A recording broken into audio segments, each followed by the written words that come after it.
Hello everybody, itsDair here and welcome to A Case of Distrust. What is a case of distrust, I hear no one ask. Well, it is apparently a very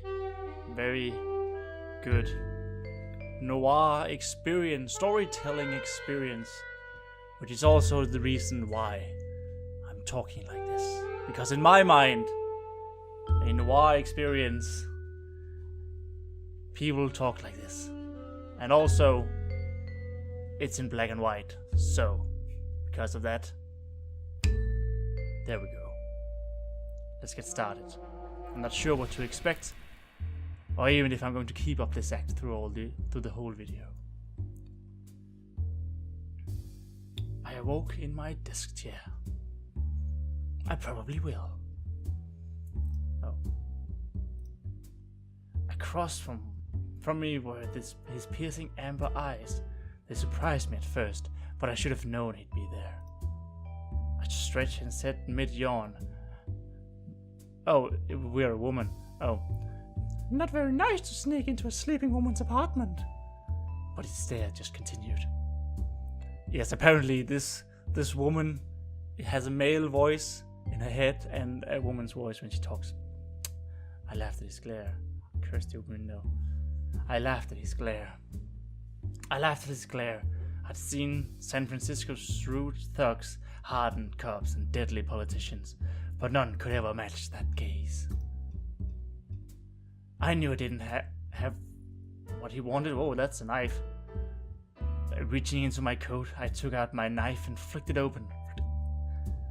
I guess my reading capabilities are not fast enough for this game because the knife came first. I gave him the knife. We don't know who this guy is, so he held the knife steady.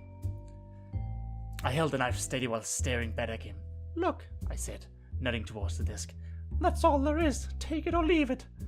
But a detective knows when she's beat, and I knew then. He wanted to search the place, and that's what he would do. I sighed, knowing my weakness for his type. "All right," I said. "Let's look."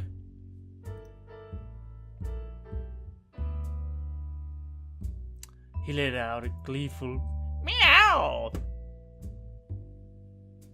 Oh, that was actually a cat. I cut a piece of my apple that the cat had rejected. "Always a sore winner," I jabbed. But I was smiling too because I was telling the truth. There was absolutely no other food in my apartment. I'm not sure that's something to be boasting about. Oh, that was an insane transition. The cat often dropped by to scavenge. He made a lot of noise when he thought I was holding out on him. But right now, the place was clean empty. No food anywhere. I had to prove it to him. What? We had to prove to the cat that there's no food. Okay, notes. Case summary. There was no cases just then, but the cat was mewing and needed attention. I had to contradict the cat by first talking to him, then pointing to a piece of evidence in my notebook that proved the apartment was empty of food.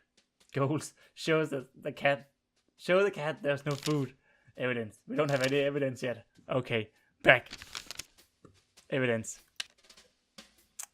I had taken copies of old murder cases from the SFPD, which I guess is San Francisco Police Department, records when I left. I loved reading through them, even though my own contributions were minimal. At the time, I longed for those types of jobs.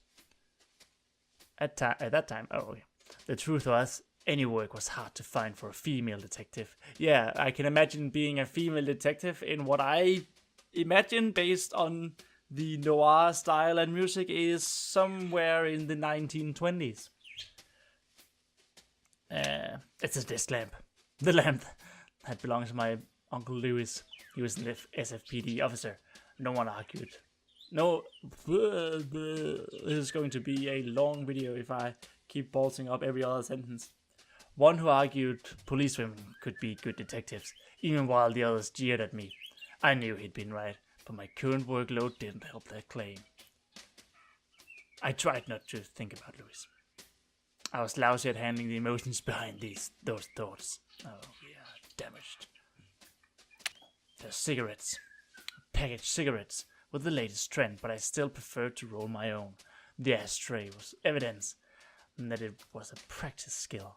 I suppose I had a lot of free time back then. Back then? Why are we talking like it's past time? I kept a small statue underneath the side table. It had been police evidence in a crime, and its owner hadn't wanted it back. I took a shine to it, so I snagged it for myself on my way out of the department. A newspaper was flopped on the floor. Its headline about the death of Lenin, leader of the Red Menace sweeping Russia. It seemed the Bolsheviks had lost their head. Okay. A little something about when in time we are. When did Lenin die? I don't know. Good thing I quite the detective myself. With my smartphone as my assistant.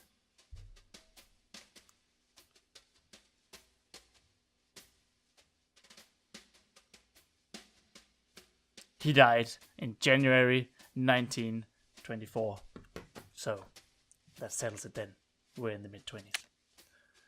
My old notebook, now filled to the brim, I wrote everything down, even the minor details. Never know what can be useful. The first half of my old case... The first half had my old cases. Details from the beats I used to walk in my policewoman days. Of course, policewomen were forbidden from going on patrol, but Lewis often overlooked that rule. My god, Lewis were the man! The regular white icebox, tinged yellow with age, half blocked the kitchen doorway. My income rarely kept much stocked in it, and right now it was empty.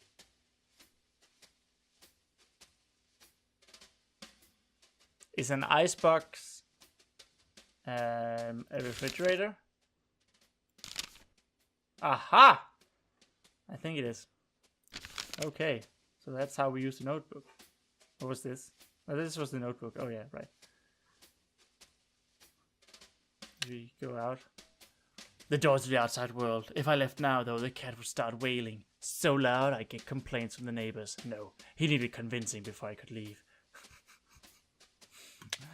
Okay, the cat had waltzed into my apartment a few years earlier. He kept coming back, though there was rarely a morsel to eat. He'd continue his loud meowing until I proved to him that the place was empty of food. We're going to talk. With the cat. It doesn't matter how doe-eyed you are, cutie pie. Oh yeah. It doesn't matter how doe-eyed you are, cutie pie. We've got no food around, I told him. He licked his chops and looked at me. Apparently he still didn't believe that.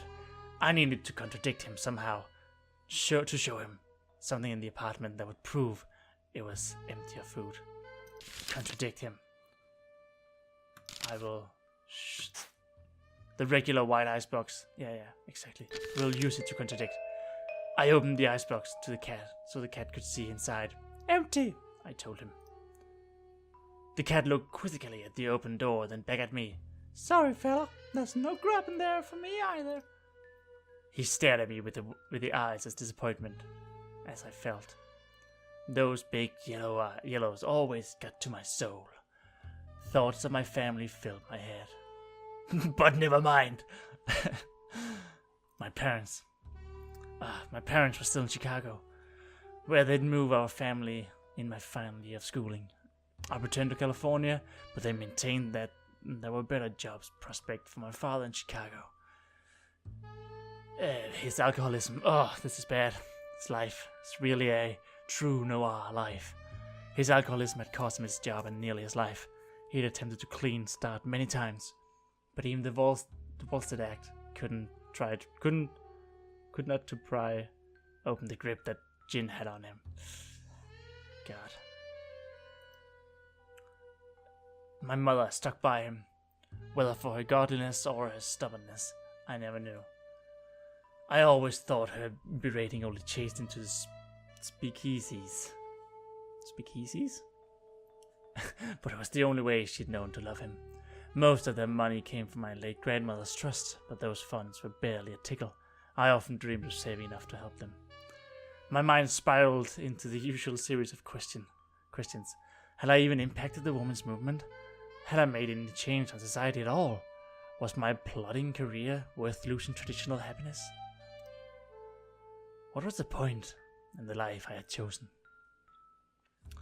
A loud meow from the cat snapped my thoughts back into the moment. I took a deep breath and grinned back at him. I guess you can scram now, I said. Nobody's going to come knocking with food for you, fella. Oh my god, there's a knocking on the door! There immediately came a bang on the front door. Beyond the nuisance, this cat was psychic too. You order out? I asked him. Uh-oh. Oh, he looked smug. In the doorway was the regrettably familiar face of Connor Green. His comedy churned my stomach. It might have been his bergamot perfume which hung around my nostrils like a lingering unwanted guest, or that sordid smile which was forever plastered on his face. Goddamn smile. He stared at me through the doorway with a coy smile. Well, ain't you gonna invite me inside? He was from Texas. Everybody knew that about Connor. I started closing the door. I don't want Connor inside. I started closing the door, but he stuck out a foot to stop me. Hey now, he chided. Foul way to treat a customer, Malone. So that was his angle, hiring me as a detective. I wondered what a bootlegger would need with a private eye, but he answered without my prompt. Oh, a bootlegger. This is it during the alcohol crisis the prohibition, not alcohol crisis, the alcohol prohibition of the state. So he's like selling illegal booze? I'll make this quick. I can't take this to the hog house or the pigs would laugh me out. And all the dicks just aren't as tempting. His grin widened. Thought this was gonna be quick. Oh, thought this was gonna be quick. I said, and I started rolling a cigarette. These voices are going to haunt me forever now.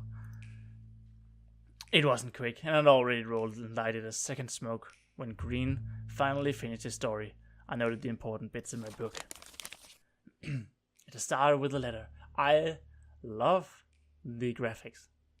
I mean, the whole 1920s era and noir-style films, whatever, is not really usually my thing, but everything is so smooth and everything is just so really, really works. Even the music is smooth. Yes. I think it is. I don't know. It started with a letter slipped under his door with a white envelope. In a white envelope. The envelope contained a single typewritten leaf, which he had handed to me. It read, "End your game, or we'll end you." It had no signature, instead ending with only a small scribble in the bottom right corner that resembled a black hand. Green had a lead. Oh, okay, so this is what we write down. Green had a lead on a new rum running scheme. A connection from Vancouver. He'd given a sample to Tiny Saul, the gangster who ran the Tin Spoon Speakeasy. Oh, it's Speakeasy. Is that like a bodega or something like that, like a bar? For mob boss Jerry Ferry. They agreed to buy in for more. Green surmised the letter was about his rum running. He suspected Redstone Stable, another bootlegger, of sending the letter. He told me that Stable ran a barbershop during the day and gave me the address. Green needed to know who the threat was from. He'd get Paul's gang to deal with them and continued his scheme to get rich. If I go snooping myself, he concluded, folks see I'm not trusting people. No trust leads to no customers. I don't know where this accent is going. I need to play it low key, which is where you come in. I raised an eyebrow and stared at him. Through the cigarette smoke, something in his yarn was still twisted. He must have noticed my reticence, I don't know that word, because he said, I work closely with Lewis. I'm sure he wants to protect me as much as any other victim. My uncle.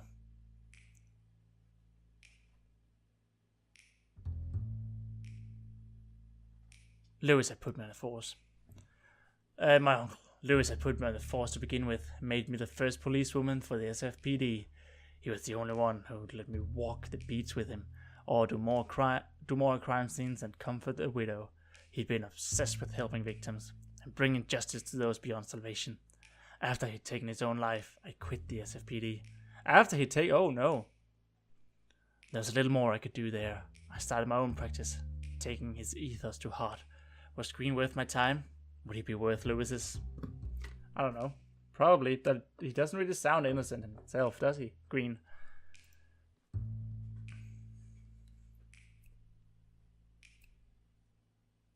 Green had tipped off my uncle in a few cases.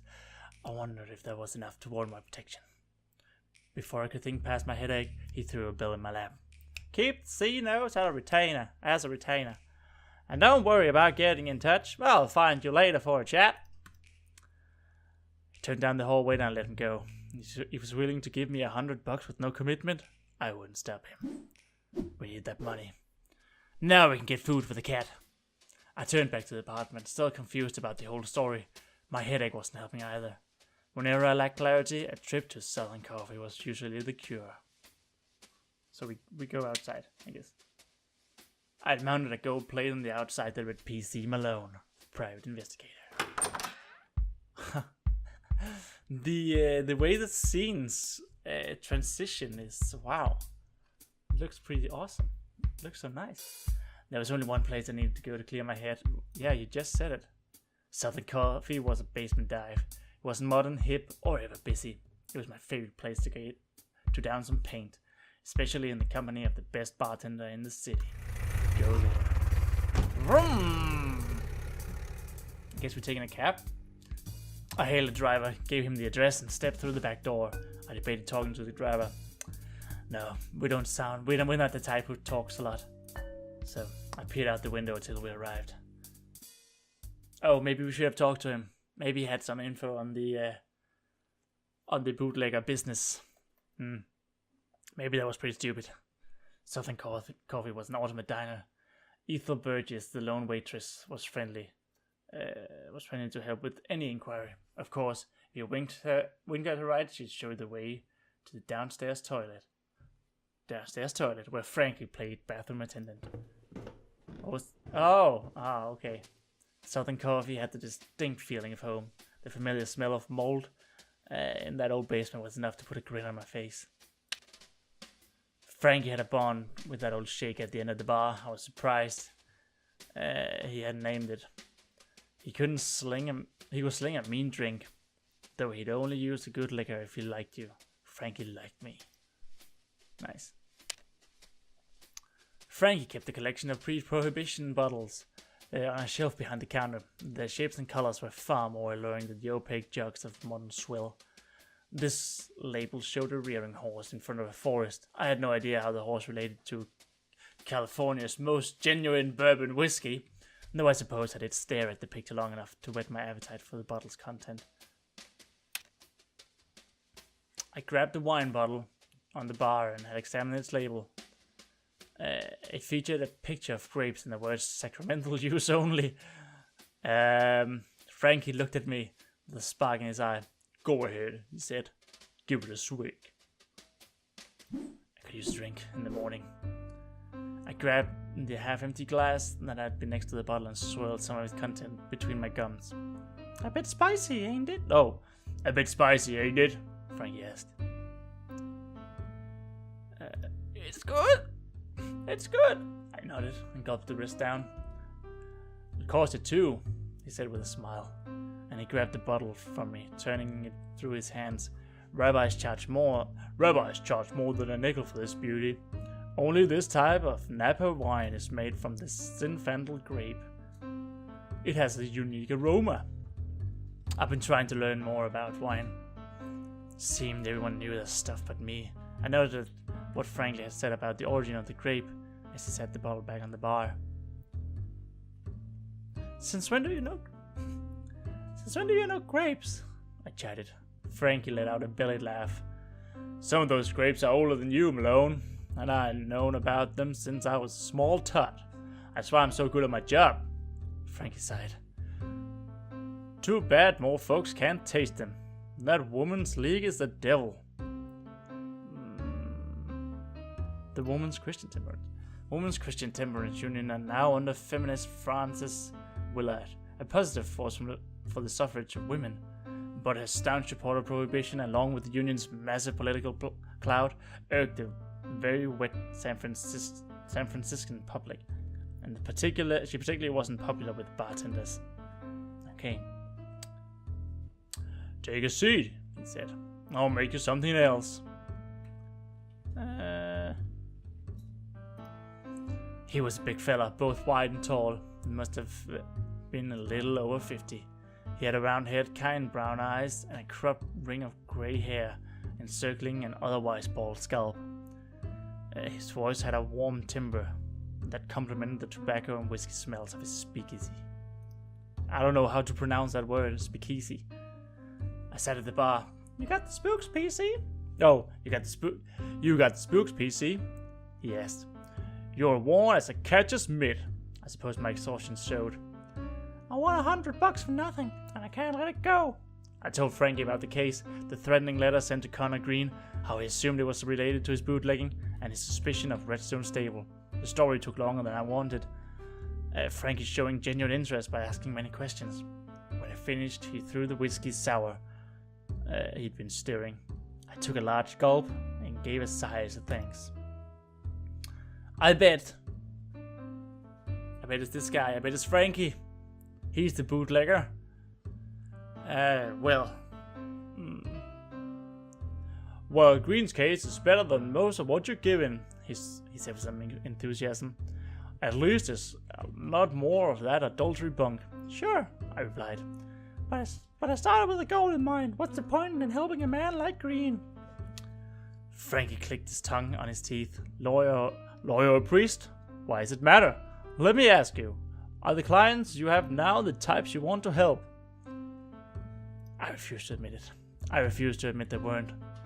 I like my current clients just fine.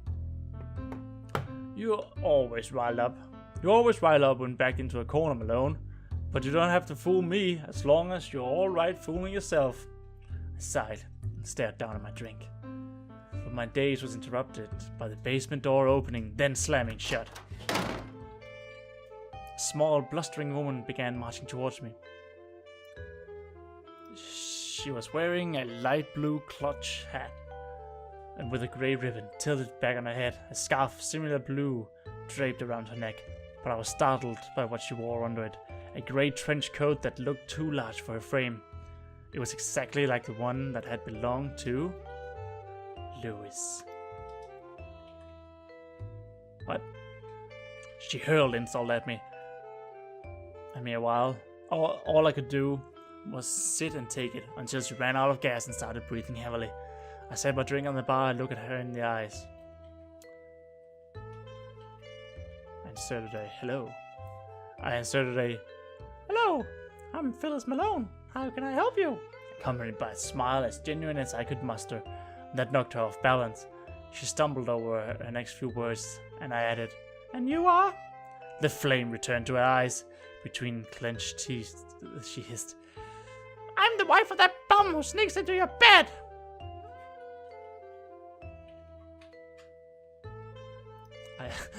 I asked, the cat? But humor wasn't her angle, and she launched into another poetic stanza. And he just left your sty this morning, she finally ended. And that was when I gathered she was Connor Green's wife. Mrs. Green, I'm a PT, not a homewrecker. And I don't think your husband, in his line of business, would want to better dig anyhow. Sounds weird, using that word. Her look was pure incredulity. A woman that line of work, she questioned. I don't believe it. Prove it. We will prove her. With evidence. What evidence? Statements.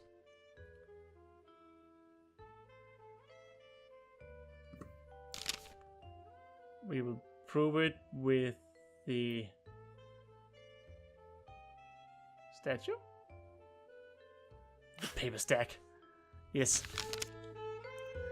Mrs. Green, At home I have a giant stack of cases, each one from a separate crime, covering many of the cities across the country. I went into great detail on a few of the logs, especially some of those more famous cases. I study them because that's my job. It still took more coaxing for her to believe me, but eventually she came around. She seemed grateful I explained it to her. Apparently, she had seen her husband leave my apartment and, distraught, she had followed me all the way to Frankie's basement and decided to confront me. I suppose I lost my head after what I thought I'd seen, she said, and she began to cry. Frankie, ever chivalrous to a dimpled girl, came around the bar and held her up. Now that's all right, Mrs. Green. Why don't I hail you a cab and send you back home? She agreed, and they walked together up the stairs. When Frankie returned, I said to him, You turned the night real quick. He snorted a laugh. Oh, hell. You can't have that siren in here. With the torture yelling like that, every street bugger would have come to her rescue. Mrs. Green is a torch singer? Well, I learned she was Mrs. Connor Green just now. When she came in here, I'd only seen her as Little Fanny, singing lead for the jazz band in the Tin Spoon. A tin spoon, I said. Tiny Pole's joint. That's where Green is selling his liquor. Say, you think that's where she met her husband? I laughed. You're the real sloth, Frankie. He made a sarcastic bow. I shook my head. You're telling me you escorted our little torture out just to avoid a bit of hot water? Frankie flushed and said, What are you talking about, Malone? I was never good with emotions, but it was plain that Frankie had instantly fallen for the girl. Okay. So what if I had more to squeeze out of her? I asked. What more could you possibly want from little Fanny? She can't have anything to do with Green's meth, not his meth. I don't think meth is the thing this time around. Evidence. Statements. Her following her husband is the best way to contradict it. Mrs. Green followed her husband to my place, I said. Why would you do that? Frankie rolled his eyes. PC, if you were Green's wife, would you trust him with anything? I'm sure he's always up to something. I shrugged and stood up from the bar stool. What had just happened was quite the ruckus. It seemed like my cue to move along. But I still once I asked Frankie to lend me some cash from that register. He growled so fierce that I decided not to ask again. I didn't think his employers would notice before I got it back. But maybe he'd wanted me to save me from myself. Actually, I think this is where we'll end this episode. Okay, this was interesting. I'm not sure what I expected from a game like this, but I can definitely see it going somewhere really cool. And I love the art style and everything. It's slow paced, but it's still, there's some LA noir vibes to it. Funnily enough, the noir is present in both those titles. Anyways, I hope you enjoyed this episode, guys. If you did, please remember to like it on YouTube and maybe even subscribe to me if you haven't already. And I'll see you in the next one. Over and out.